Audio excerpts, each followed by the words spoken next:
Bonjour Sébastien, bonjour Stéphanie, merci d'être avec nous aujourd'hui pour continuer notre étude de la parole de Dieu. Est-ce que tu veux prier avec nous en commençant, s'il te plaît? Certainement. Notre Père Céleste, on aimerait te remercier encore pour une autre opportunité qu'on a de venir ici et de partager ta parole, Seigneur. On demanderait à ton Saint-Esprit d'être avec nous et de parler pour nous. Et aussi, Seigneur, sois avec tous les gens qui nous regardent. C'est au nom de Jésus qu'on prie. Amen. Amen. Merci bien. La dernière fois, on avait regardé tout ce qui concerne la gestion du corps et on avait divisé ça en 7 morceaux, évidemment. On avait juste regardé les 3 premiers, l'exercice, le repos et la nourriture, dans tout ce que la parole de Dieu nous explique à ce sujet-là et qui a une importance jusqu'à la fin des temps. Le prophète Ésaïe parle encore aussi de la nourriture dans le cadre de ce qui se passe à la fin des temps. Aujourd'hui, j'aimerais regarder avec vous les 4 points qui nous restent: la boisson, l'apparence, la nourriture de l'esprit et les loisirs. C'est tout ce qui concerne la gestion de notre corps, en dedans, en dehors. La parole de Dieu a des choses à dire à ce sujet-là et j'aimerais qu'on le regarde ensemble pour trouver dans la parole de Dieu un guide dans notre vie chrétienne pratique. Vous vous souvenez qu'on est toujours là dans les outils que Dieu nous donne pour conserver, développer, améliorer, fortifier la relation qu'on développe avec lui. Parce que c'est par cette relation qu'on est sauvé et c'est par cette relation qu'on reste sauvé. En ce qui concerne la boisson, qui est un vieux problème, Salomon, qui probablement parle de quelque chose qu'il connaît, dans le livre des Proverbes au chapitre 23, dit ceci, c'est à partir du verset 29. Proverbes chapitre 23. J'aimerais que l'un d'entre vous me lise les versets 29 jusqu'à 35, si vous voulez bien. Proverbe 23, 29 à 35. Pour qui les a, pour qui les hélas, pour qui les disputes, pour qui les plaintes, pour qui les blessures sans raison, pour qui les yeux rouges, pour ceux qui s'attardent auprès du vin, pour ceux qui vont déguster du vin mêlé. Ne regarde pas le vin qui paraît d'un beau rouge, qui fait des perles dans la coupe et qui coule aisément. Il finit par mordre comme un serpent et par piquer comme un basilic. Tes yeux se porteront sur des étrangères et ton cœur parlera d'une manière perverse. Tu seras comme un homme couché au milieu de la mer, comme un homme couché sur le sommet d'un mât. On m'a frappé, je n'ai point de mal. On m'a battu, je ne sens rien. Quand me réveillerai-je? J'en veux encore. Alors, de quoi est-ce qu'on parle ici? De quoi est-ce qu'il est question dans ces versets? On parle de la boisson, le vin, oui. La consommation. On voit tout à fait là le type de quelqu'un qui est pris par la boisson. Mm-hmm. Et il est dit, au verset 31, « Ne regarde pas le vin qui paraît d'un beau rouge, qui fait des perles dans la coupe. » Il y a une comparaison dans le texte, au verset 32, qui n'est pas anodine. Il finit par mordre comme un... serpent. Ah, mais le serpent dans la Bible est associé à quoi? Oh, à Satan. Ah oui, bien entendu. Et on voit déjà dans ce texte tout ce que le serpent pousse l'homme à faire, l'homme, la femme, l'être humain, on s'entend, à partir du moment où, sous l'effet de la boisson, il n'est plus au contrôle de lui-même. Mm-hmm. Parmi les fruits de l'esprit, on a justement cette idée de maîtrise de soi, de contrôle de soi. Et tout ce qui, dans notre civilisation, qui est encore plus ingénieuse que celle-là peut-être pour produire des substances qui nous détruisent, tout ce qui va amoindrir notre capacité de nous contrôler nous-mêmes, va nous mettre sous l'emprise du serpent. Imaginez un instant, juste un instant, que Jésus ait pris de la boisson alcoolisée. C'était fini. C'était fini. Parce que Jésus a lutté de toutes ses forces pour suivre le plan de Dieu. S'il n'était pas au contrôle de toutes les forces qu'il avait, Mais le plan du salut tombait par terre, et nous avec. On a donc dans les Écritures cette indication que des résultats de l'utilisation de l'alcool. D'ailleurs, quand on pense à tous les événements qui sont rapportés dans l'Écriture et qui nous parlent de ce qui s'est passé avec l'alcool, c'est chaque fois une catastrophe. Ouais. Pensez à Noé. Noé qui a fabriqué après le déluge du vin alcoolisé. Catastrophe. Pensez aux filles de Lot. Catastrophe. Etc. Et on a par conséquent dans les Écritures des indications qui nous sont données, non pas en disant « tu boiras pas », mais regarde, si tu bois, voilà ce qui arrive. Par conséquent, il y a plein de mauvaises décisions qui ont été prises par des rois lorsqu'ils étaient sous l'influence d'alcool. Exactement. Ouais. Exactement. Et aujourd'hui, il n'y a pas que les rois qui font ça. Ouais. N'est-ce pas? Alors, voilà un texte qui nous parle clairement de ça. J'aimerais regarder un autre passage dans l'Évangile selon Luc, au chapitre 1er. Évangile selon Luc, chapitre 1er. Il est là question de Jean-Baptiste, et j'aimerais qu'on puisse lire ensemble les versets 15 à 17. « Car il sera grand devant le Seigneur. Il ne boira ni vin, ni liqueur enivrante, et il sera rempli de l'Esprit Saint dès le sein de sa mère. Il ramènera plusieurs des fils d'Israël au Seigneur, leur Dieu. Il marchera devant Dieu avec l'esprit et la puissance d'Élie, pour ramener les cœurs des pères vers les enfants et les rebelles à la sagesse des justes, afin de préparer au Seigneur un peuple bien disposé. » Merci. Alors, il y a dans ce texte l'annonce donc du rôle de Jean-Baptiste, et il est fait ici référence à deux choses de l'Ancien Testament. Il est dit, voilà, il ramènera les cœurs des pères vers les enfants, etc. Est-ce que vous voyez à quelle prophétie ça fait référence, ça? Vous avez une idée? Je l'ai déjà lu, oui. Dernier livre de l'Ancien Testament. Oui. Dernier verset. L'Ancien Testament se termine avec ça. Si vous voulez lire Malachie chapitre 4, versets 5 et 6. Voici, je vous enverrai Élie, le prophète, avant que le jour de l'Éternel arrive, ce jour grand et redoutable. Il ramènera le cœur des pères à leurs enfants et le cœur des enfants à leurs pères, de peur que je ne vienne frapper le pays d'interdit. Merci. Une prophétie ici qui parle de Élie qui doit revenir à la fin des temps, avant le jour de l'Éternel.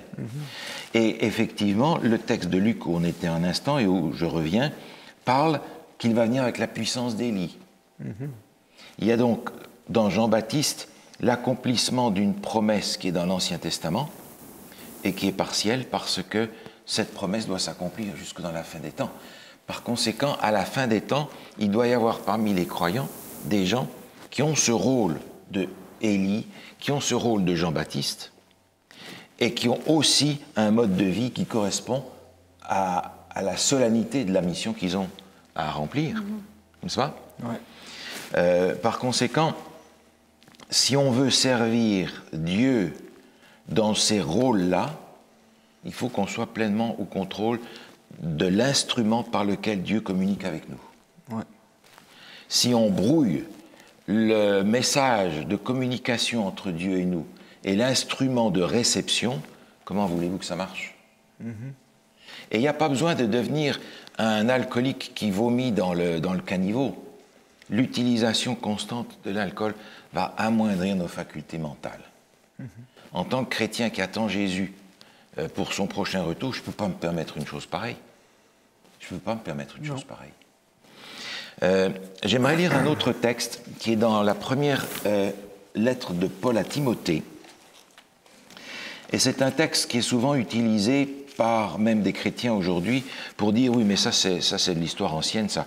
L'apôtre Paul nous permet d'utiliser l'alcool. Est-ce que quelqu'un voudrait lire dans 1 Timothée chapitre 5, 1 Timothée chapitre 5, le verset 23. Ici, l'apôtre Paul s'adresse à Timothée, son enfant spirituel et un des pasteurs de ce temps-là, en lui disant ceci. Verset 23, 1 Timothée chapitre 5. Ne continue pas à ne boire que de l'eau, mais fais usage d'un peu de vin à cause de ton estomac et de tes fréquentes indispositions. Merci. Alors, comme je disais, ce texte est souvent utilisé pour dire, ben voyez, c'est pas un problème. Qu'est-ce que l'apôtre Paul est en train de dire ici à Timothée? En fait, le message de ce texte, c'est quoi? Bon, on dirait que c'est relié à une cause médicale, à cause de ton estomac. Exactement. Mais c'est peut-être du jus de raisin non fermenté aussi? Mais probablement pas, parce que justement, ce qui aide à la digestion, c'est l'alcool qui est dans le vin. Et il lui dit, ne continue pas à ne boire que de l'eau, fais usage d'un peu de vin. Et effectivement, c'est à cause d'une condition médicale qu'il a un problème d'estomac qu'on ne connaît pas. Et l'apôtre Paul lui dit, bon, pour t'aider dans ces problèmes-là, utilise ça. En fait, c'est ce qu'on a aujourd'hui avec toute notre médecine, qui va même utiliser des poisons pour nous guérir, soi-disant. C'est pas? Utiliser un certain nombre de choses qui vont être incorporées dans des médicaments d'une nature ou d'une autre pour soigner un problème. Est-ce que ça veut dire qu'on peut boire de l'alcool? Non. Ça veut dire qu'on a le devoir de se soigner le mieux qu'on peut. Et je pense qu'à l'époque, il ne devait pas avoir grand-chose pour se soigner. Mais est-ce que c'est pour se soigner ou pour enlever la douleur? Ben, ça revient au même. Il avait probablement des douleurs d'estomac, il avait probablement de la difficulté à digérer, et l'apôtre Paul lui dit, ben, prends un petit peu de vin, ça va peut-être avec un repas t'aider à digérer. Ouais, moi, je le vois aussi dans le sens que, bon, ici dans le texte, ça dit pour t'aider. Oui. Bon, on prend, mettons, quelqu'un qui est maniaco-dépressif, qui doit prendre du lithium comme médicament. Bon, moi qui n'ai pas maniaco-dépressif, je peux pas dire, oh, ben, moi, je vais consommer du lithium parce que ça me tente. Exact. Donc, c'est un peu dans ce sens-là ici. Là. Tout à T'en fait. as besoin, OK, oui, c'est correct. Si t'en as pas besoin, C'est ça. t'es pas supposé d'en consommer. Là. C'est ça. Ouais. C'est ça.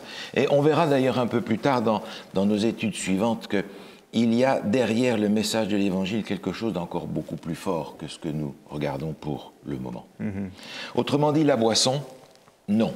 Quand on pense à cette destruction de la communication entre moi et Dieu, je ne peux pas me permettre de me mettre dans une zone dangereuse, dans un temps où on doit se préparer au retour de Jésus et où les pressions qui sont exercées sur nous sont encore plus fortes que jamais. J'aimerais prendre un moment pour regarder avec vous la question de l'apparence. Ça, c'est aussi la gestion de notre corps. Dans la première épître de Paul à Timothée,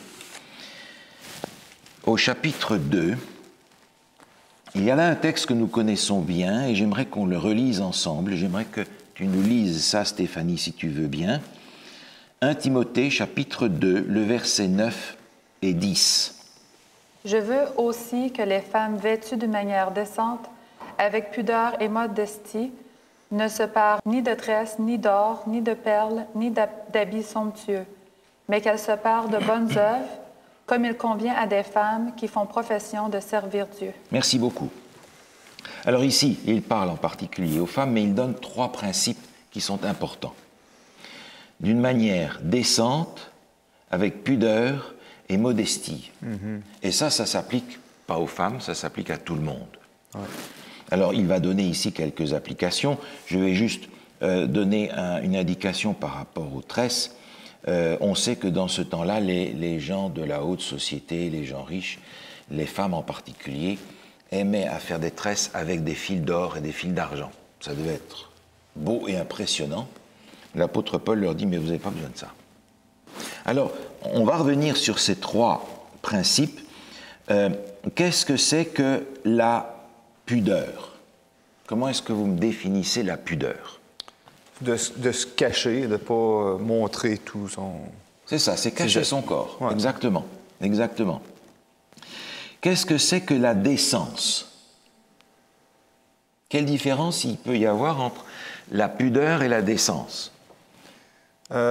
Décence, ça pourrait peut-être dire de ne pas comme essayer de provoquer parce que c'est trop sexy ou je sais pas. Oui, il y a cet élément-là, effectivement. On a l'impression que dans décence, la pudeur est contenue dedans. Mais il y a une petite chose en plus. Est-ce que vous voyez quoi? Je vous donne des exemples. Si je vais à la plage en maillot de bain, est-ce que c'est approprié? Ben, ça dépend quelle sorte de maillot de bain. C'est pour ça que décence contient pudeur, n'est-ce pas? Mais si je viens dans un culte d'adoration en maillot de bain, est-ce que c'est approprié? Non. Non. Si je travaille dans mon garage à changer l'huile de ma voiture et que je suis habillé avec costume, chemise blanche, cravate, est-ce que c'est approprié? Non. Non. Et inversement, si je viens, par exemple, rendre visite à monsieur le maire avec un jean troué, avec une chemise pleine de graisse et des gants pleins de cambouis, est-ce que c'est approprié? Non. Non. Mais dans mon garage, oui. Donc il y a dans la notion de décence la notion de pudeur qui est dedans, plus la notion d'approprié. Parce que je dois avoir l'habillement qui est approprié à la circonstance et à l'activité que j'ai à ce moment-là. Donc ce qui peut être décent dans une certaine situation ne va pas nécessairement l'être dans une autre. Donc il y a cette notion d'approprié et cette notion inclue de pudeur. OK. Qu'est-ce que c'est que la modestie? Dans le sens de ne pas s'acheter, mettons, un gilet à 5 000 Exact. ou des souliers. Là, on voit ça, des jeunes aujourd'hui, souvent on voit ça, ils achètent des souliers à 500 C'est pas nécessaire. Tu peux en avoir à 75 qui font la même chose. Exactement. La modestie est en rapport avec la simplicité par rapport aux deux autres caractéristiques qui sont données avant. La modestie, la simplicité, et le texte continue en soulignant ce que c'est. Verset 10, « Mais qu'elle se pare de bonnes œuvres, comme il convient à des femmes qui font profession de servir Dieu. » L'idée, c'est de ne pas attirer l'attention sur l'extérieur, mais attirer l'attention sur l'intérieur dans le sens où Dieu a accompli en moi une transformation de mon caractère, et c'est cette œuvre de Dieu en moi qui doit attirer l'attention des gens. D'ailleurs, c'est pas difficile. On a ici quelque chose qui va dans un sens et dans un extrême et dans l'autre. En fait, plus quelqu'un est mal à l'aise avec lui-même, mal dans sa peau, comme on dit, plus cette personne va être tentée d'en mettre à l'extérieur. N'est-ce pas? Pour ne pas qu'on regarde à l'intérieur et qu'on voit le manque, qu'on voit le malaise, qu'on voit la difficulté.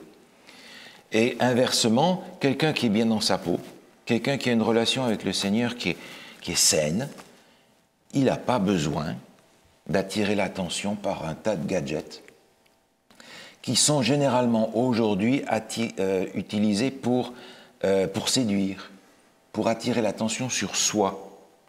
Ce qui veut dire que l'apôtre Paul ici est en train de nous donner, hommes et femmes, une application de ce qu'est le salut par la foi et pas le salut par les œuvres. Si j'ai accepté le salut par la foi, eh bien, je n'ai pas besoin d'attirer l'attention sur l'extérieur, sur ce que je suis capable de faire, sur la beauté que je suis capable de mettre en valeur. Parce que c'est tellement facile de nos jours de vouloir faire comme la tendance, comme la mode. Oui. Un exemple, tu vas travailler, tu vois toutes les femmes qui sont habillées de la même façon, puis toi, tu arrives avec ta tunique, ta jupe. Au début, on peut se sentir mal à l'aise, mais on s'y fait. Oui. Et les gens aussi se font à cette... Oui. Et Oui. questionnent aussi. Ça m'est arrivé, pourquoi tu mets des jupes? Oui. Pourquoi tu mets des tuniques? Oui.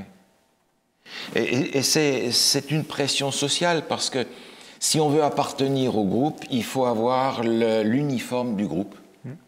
Et cet uniforme, il est ce qu'on nous sert à porter. Qu'on soit homme, qu'on soit femme, ça revient au même.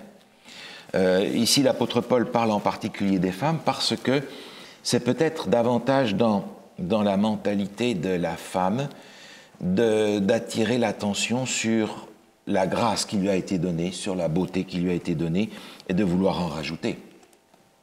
Maintenant, vous regardez les catalogues, Là où il y a des pages marquées séduction, regardez ce qu'il propose. Et vous voyez tout de suite à quoi servent tous les outils qui sont vendus aujourd'hui pour provoquer la séduction. Alors, est-ce qu'en tant que chrétien ou chrétienne, je vais utiliser ça? Non. Non, je vais utiliser ces 3 principes en me posant la question, est-ce que je suis habillé d'une façon pudique? Est-ce que mon habillement maintenant est décent par rapport à ce que je fais?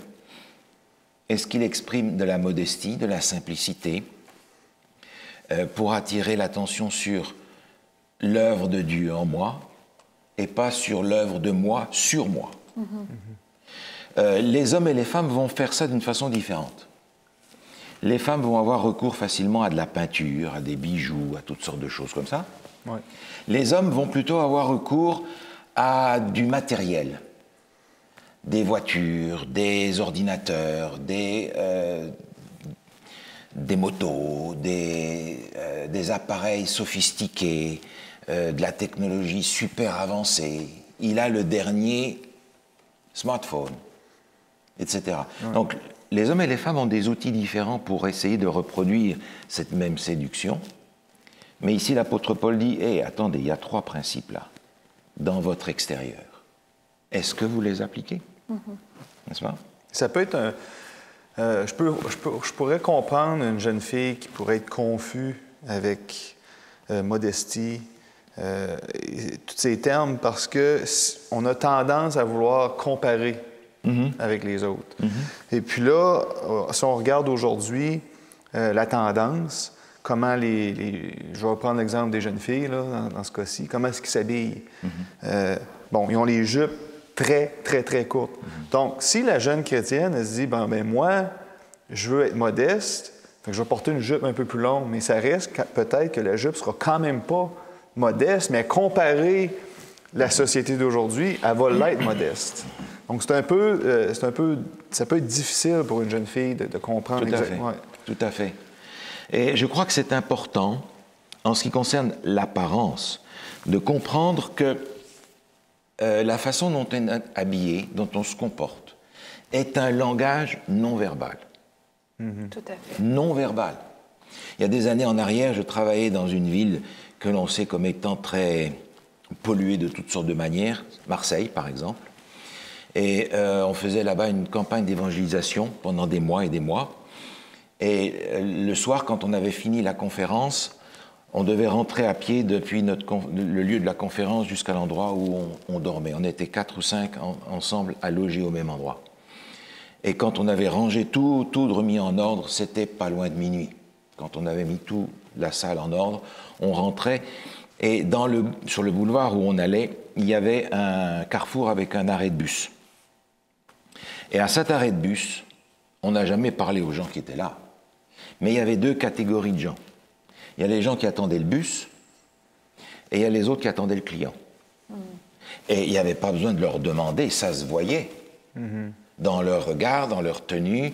Certains attendaient le bus, d'autres attendaient le client. Donc nous avons un langage non verbal par notre vêtement, par notre attitude, par notre faciès, par beaucoup de choses qui sont au-delà des mots, mais qui parlent. C'est un langage aussi très puissant. Très puissant. Qui peut avoir des conséquences extrêmement néfastes. C'est ça. Donc les jeunes gens comme les jeunes filles doivent aussi apprendre que leur comportement et leur vêtement est un langage. Et une jeune fille peut se demander, mon habillement aujourd'hui, qu'est-ce qu'il est en train de dire aux garçons qui sont là-bas? C'est pas? Alors il y a tout le jeu de la séduction et du recul et de l'avance, etc., qui sont dans la mode d'aujourd'hui. Mais une femme chrétienne peut se dire, qu'est-ce que mon attitude et mon vêtement est en train de dire aux gens qui sont là? Même chose pour un homme. Qu'est-ce que mon attitude dit aux jeunes femmes qui sont ici? Ce langage non verbal est fabriqué par notre société. Est-ce que je rentre dans ce jeu-là? Alors, je ne peux pas non plus vivre habillé comme au siècle passé, parce que je vais là aussi donner un langage. Je ne suis pas dans le temps, je suis hors du temps, je ne suis pas avec vous, je vis dans un autre siècle et je vais provoquer une espèce de rejet même du message saint, S-A-I-N, que j'essaye de donner. Oui, ça va devenir de plus en plus dur de rentrer en contact avec les, Absolument. avec les gens. De créer des liens. C'est ça. Donc j'ai besoin d'être dans mon temps, mais j'ai besoin dans mon temps d'avoir un langage non verbal qui dit déjà avant mon premier mot que je suis sur une autre piste que la plupart des gens à qui j'ai affaire. Que ce soit depuis la longueur de mes jupes jusqu'à l'endroit où j'ai ouvert ma chemise et tout le reste. Tout doit être réfléchi en disant, est-ce que je suis en train d'acheter les outils de séduction et les jouets d'une société contemporaine qui ne cherche pas à satisfaire les principes de l'écriture.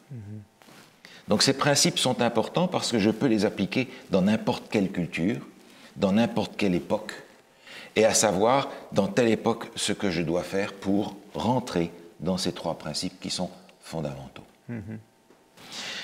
J'aimerais regarder un autre texte avec vous, si vous voulez bien, dans Ézéchiel chapitre 23. Ézéchiel chapitre 23 reprend ce même thème.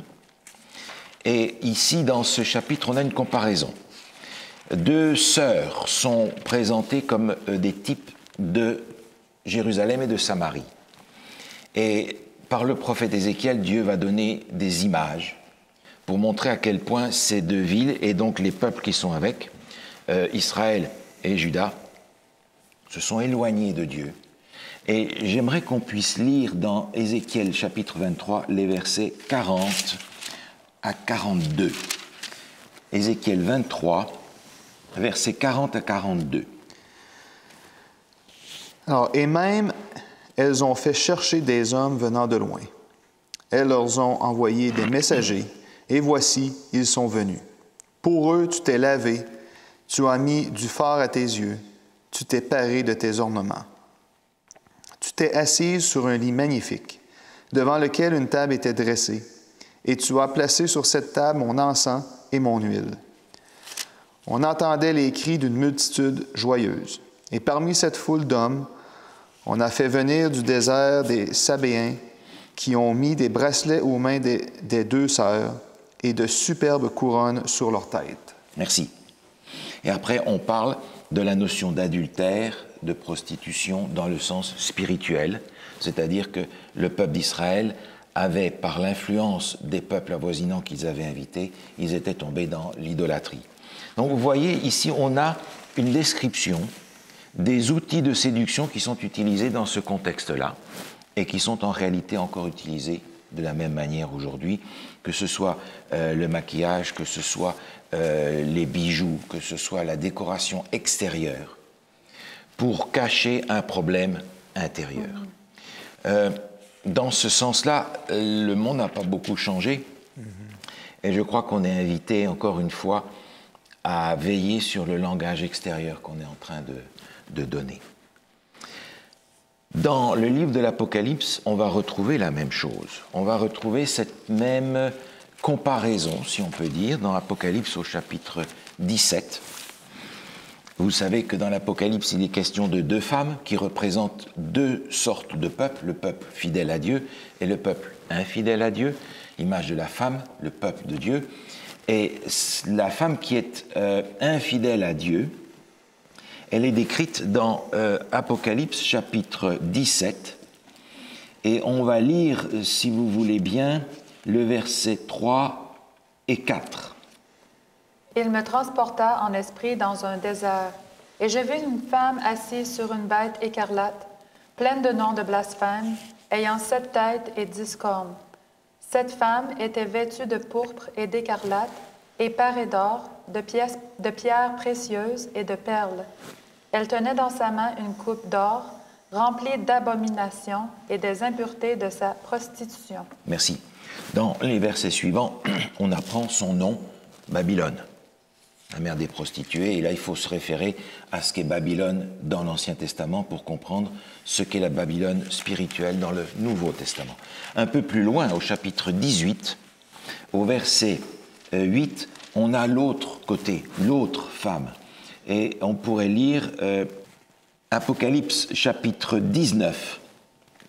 Apocalypse chapitre 19, le verset 7 et 8. Là, c'est l'autre côté, c'est l'autre femme. OK. Si tu veux bien nous lire ça. Réjouissons-nous et soyons dans l'allégresse et donnons-lui gloire, car les noces de l'agneau sont venues et son épouse s'est préparée. Et il lui a été donné de se revêtir d'un lin fin, éclatant, pur, car le fin lin, ce sont les œuvres justes des saints. Merci. Vous voyez la différence? Oui.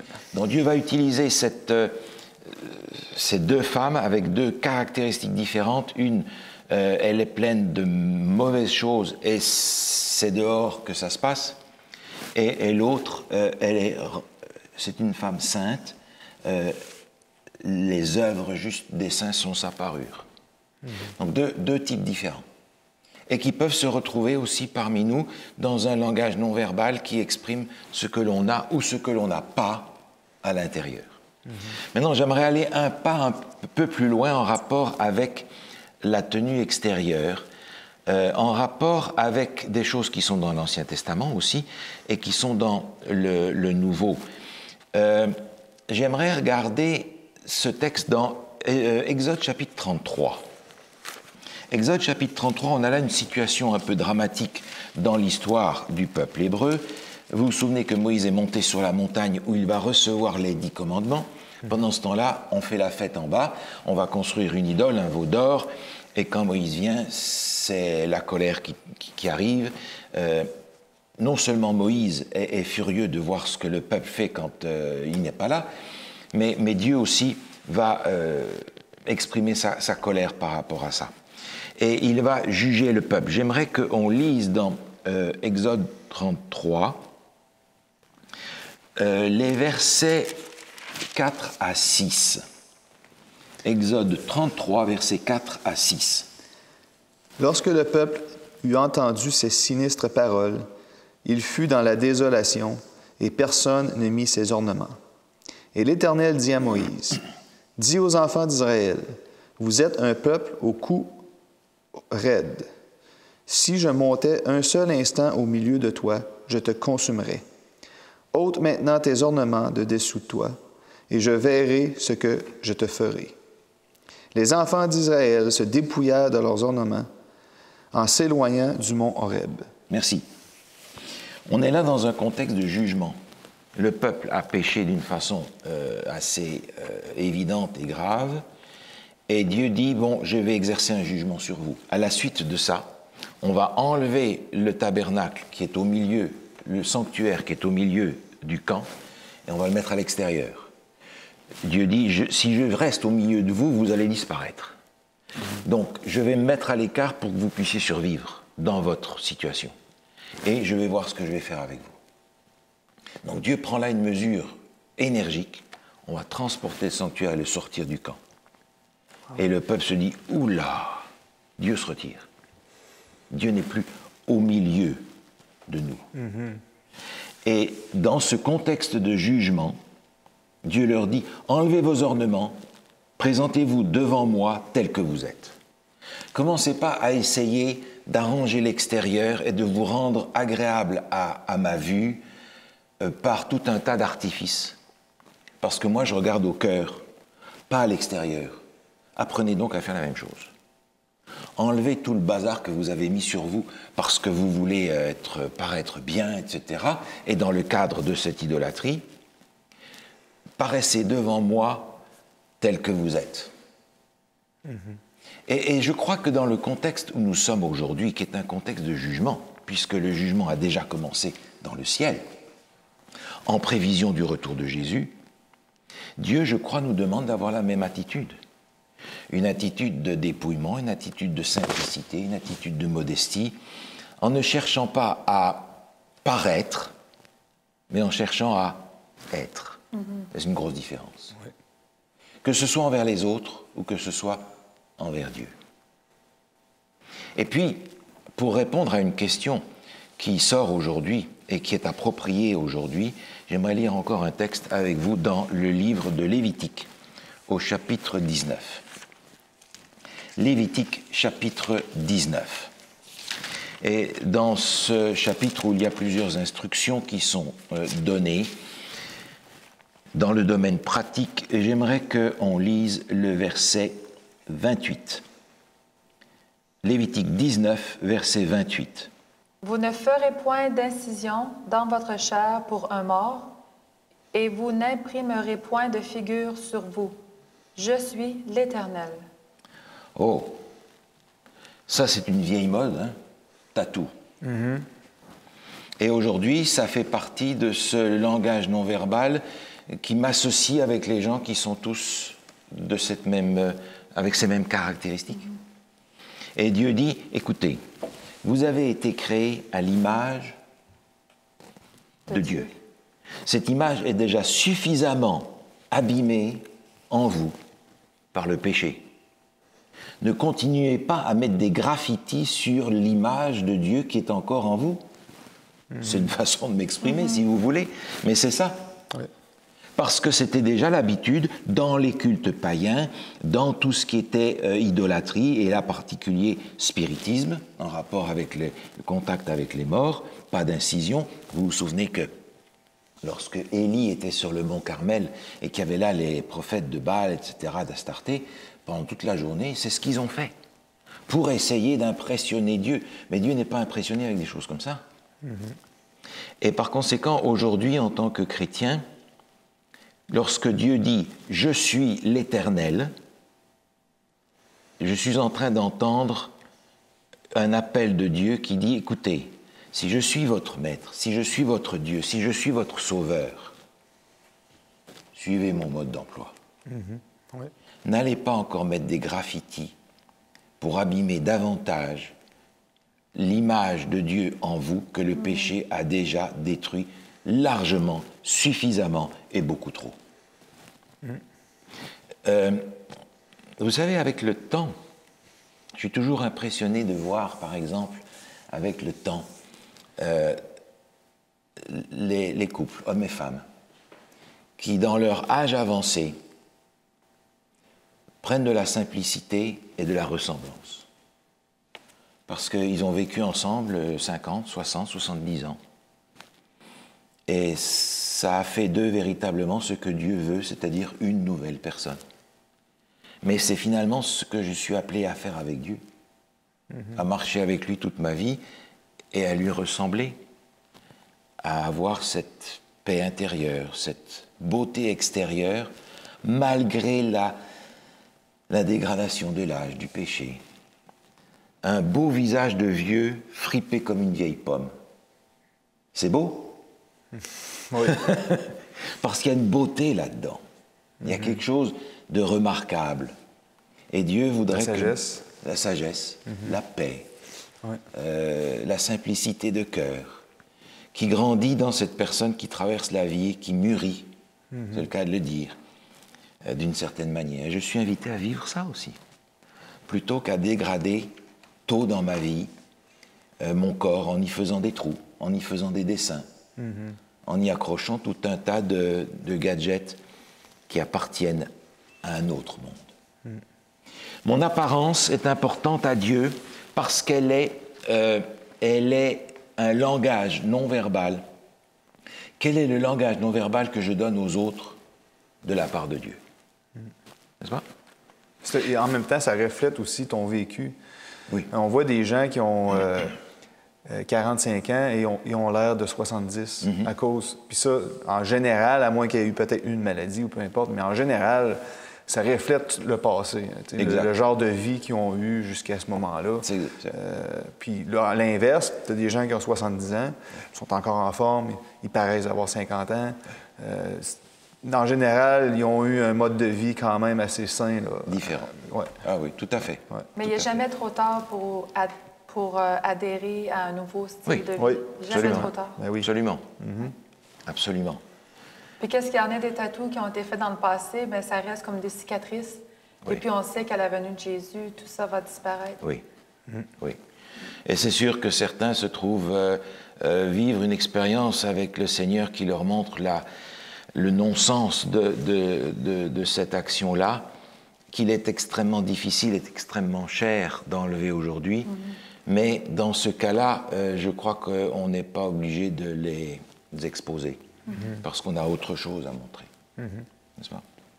J'aimerais prendre quelques instants pour parler aussi de la nourriture de l'esprit. On a parlé de la nourriture du corps la dernière fois. J'aimerais qu'on parle de la nourriture de l'esprit, et je vous propose de regarder un texte dans Proverbes, chapitre 4. Proverbes, chapitre 4, le verset 23. Proverbes, chapitre 4, le verset 23. Si l'un de vous peut nous lire ce texte-là, s'il vous plaît. Oui. Garde ton cœur plus que toute autre chose, car de lui viennent les sources de la vie. OK. Alors, dans l'Ancien Testament, en particulier dans la culture hébraïque, ils ont associé des notions abstraites avec certains organes d'une façon différente que nous. Nous, quand on pense à la réflexion, à la pensée, on va parler du cerveau. Les anciens, par rapport à la pensée, et aussi, en deuxième lieu, aux émotions, parlaient du cœur. Non pas de l'organe, mais ils associaient la pensée avec le cœur. Et curieusement, ils associaient facilement les émotions avec les reins. Nous, on a une façon différente de voir les choses, hein, mais on va au contraire associer les émotions avec le cœur. À la Saint-Valentin, il y a des petits cœurs de partout. Alors, ici, Salomon est en train de dire, garde ton cœur, veille sur tes pensées. Parce que ce sont les pensées qui vont produire l'action et qui vont modeler ta vie. Seulement, je me pose maintenant la question, qu'est-ce qui va nourrir mes pensées? Quelle nourriture est-ce que je vais donner à mes pensées? Là, j'aimerais regarder un texte dans l'Épître aux Romains. Romains, chapitre 12. Épître aux Romains, chapitre 12, il y a là quelque chose de très concret, de très pratique de la part de l'apôtre Paul. On va lire, si vous voulez bien, le verset 1 et 2. Je vous exhorte donc, frères, par les compassions de Dieu, à offrir vos corps comme un sacrifice vivant, saint, agréable à Dieu, ce qui sera de votre part un culte raisonnable. Ne vous conformez pas au siècle présent, mais soyez transformés par le renouvellement de l'intelligence, afin que vous discerniez quelle est la volonté de Dieu, ce qui est bon, agréable et parfait. Merci bien. On est invité ici à faire à Dieu un sacrifice vivant. Généralement, il faisait des sacrifices en tuant un animal, et parfois même en tuant des humains. Mais l'apôtre Paul dit, ça ne sert à rien, ça. Il faut faire un sacrifice vivant de ce que nous sommes. Le vrai culte, c'est ça, dit-il. Un culte logique, un culte raisonnable. Et pour cela, il continue en disant, ne vous conformez pas au siècle présent. Pour que votre culte soit un sacrifice logique offert à Dieu, il faut que vous appreniez à penser autrement. Renouvelez votre intelligence. Alors, renouveler notre intelligence, ça veut dire pour moi, chrétien, aujourd'hui, au XXIe siècle, un mode de vie différent. Parce que je ne peux pas nourrir mon esprit aux mêmes sources que les gens qui m'entourent. Parce que quand je vois leur comportement, je me dis non, c'est pas ça que je veux. Donc il va falloir que je me nourrisse ailleurs, que je nourrisse ma tête différemment. Parce que tout ce qui rentre par les 5 sens que nous avons va s'emmagasiner quelque part. Et la question est de savoir ce que je vais faire avec. Les informations que je vais recevoir, ce que je pense va finalement devenir ce que je crois. Et ce que je crois va devenir ce que je suis, ce que je vais être. Oui. C'est ça? Comme aussi tes amis vont avoir de l'influence sur toi aussi. Exactement. Parce que c'est important de choisir des bons amis. On a tous une influence, dans une certaine mesure. Ouais. Quelle influence est-ce que j'ai? Quelle influence est-ce que j'accepte? Quelle influence est-ce que je reçois? On est souvent prisonnier de ce désir d'appartenir, quel que soit notre âge. C'est la caractéristique des adolescents en particulier qui veulent appartenir à quelque chose, ne pas appartenir à la mauvaise génération de leurs parents. Hein? et appartenir à quelque chose de plus proactif, de plus moderne, de plus... mais pour les adultes, c'est la même chose, ça se manifeste de façon différente, le désir d'appartenir à... T'as vu le dernier film? Tiens, qu'est-ce que tu penses de tel acteur? Je ne le connais pas. Mais alors, tu vis sur quelle planète? Parce que tout le monde sait ça. Tout le monde doit savoir ça. Alors, c'est une espèce de pression sociale à laquelle je suis invité à résister parce que moi, je vais me nourrir ailleurs. J'ai une source différente pour nourrir mon esprit. Alors, je vais être bombardé d'informations. Ces informations, à force de se renforcer par la récurrence, vont devenir des références pour moi. Finalement, ces références vont devenir des valeurs auxquelles je vais me référer pour telle et telle situation. Qu'est-ce que tu penses de ça? Je vais puiser là-dedans. Et ces valeurs vont finalement devenir mes croyances. Ça va devenir ce que je suis. Alors au départ, quelles sont les informations que je reçois? Comment est-ce que je les trie? Parce que ces informations vont constituer quelque chose qui, à la fin, va faire partie de moi. Au début, les informations, c'est juste des faits extérieurs. Mais finalement, ça va devenir partie de moi.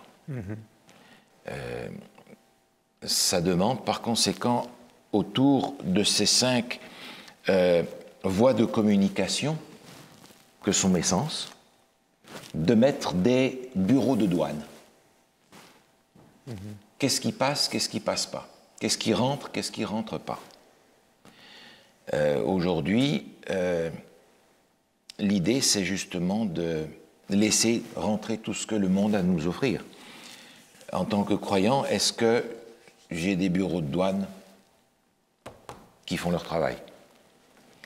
Ça demande de ma part une réflexion, ça demande de ma part un choix, ça demande de ma part d'avoir une perspective beaucoup plus forte et beaucoup plus de valeur que ce que la majorité des gens autour de moi peuvent avoir.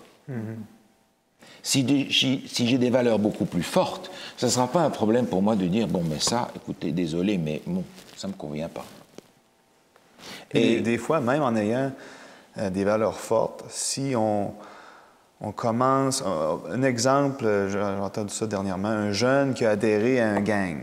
Ouais.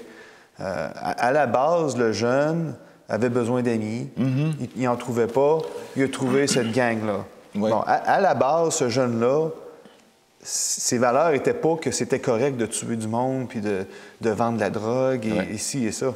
Mais là, il commence à se faire accepter, puis bon, là, on fait ça, c'est correct. Ben, ça doit être correct de faire ça. Tous mes amis le font. Donc, c'est un piège que Satan nous tend. Là. Petit à petit, ça vient, ça ne se fait pas du jour au lendemain. C'est toujours, quand on regarde des films, on joue à des jeux vidéo, ça se fait graduellement, lentement et sûrement, de l'expression. Et généralement, on excuse ça par le fait que c'est un divertissement. On ne va pas dire « je prends ça au sérieux », je prends ça comme un divertissement.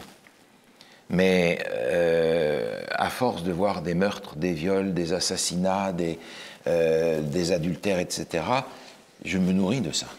Divertissement ou pas. Il y a donc un filtre quelque part. Et je me souviens avoir rencontré un jeune, justement, qui avait appartenu à une gang de gens pas recommandables. Et finalement, il en est sorti, et ça lui a coûté cher. Et quand je l'ai rencontré, ce jeune, il m'a dit « Je suis sorti de ce monde-là, mais il faut maintenant que je sorte ce monde de moi. C'est donc une manœuvre beaucoup plus difficile de sortir de ça que d'y entrer. Ça demande ce choix, ça demande cette perspective beaucoup plus grande que simplement avoir des amis ou simplement avoir du divertissement à un moment ou à un autre. Avec quoi je remplis mon esprit. L'être humain, en général, a peur du changement. Ah oui. Donc, lorsqu'on devient chrétien, des fois, ça peut être ça qui nous met des breaks, là, comme on dit. Ouais, ouais, ouais. Parce que là, je dois changer. Exact. Et ça, c'est pas toujours facile d'être transformé. C'est pour ça qu'il faut vraiment laisser le Saint-Esprit le faire, parce que par nous-mêmes, ça devient pratiquement impossible là, de se transformer tout seul. Là. Non, et puis d'avoir le courage de subir les moqueries, les pressions de ceux qui sont en fait plus faibles que nous et qui parfois envient notre fermeté et notre solidité. C'est pas évident. C'est pas évident. Parce qu'il y a la marginalisation, parce qu'il y a le rejet, parce qu'il y a toutes sortes de choses qui nous isolent finalement. Si on n'a pas cet attachement à Dieu suffisant, l'isolement social va nous poser des problèmes. Ouais. N'est-ce pas? Par conséquent, je dois veiller à ce qui rentre dans ma tête, en particulier dans le domaine du divertissement.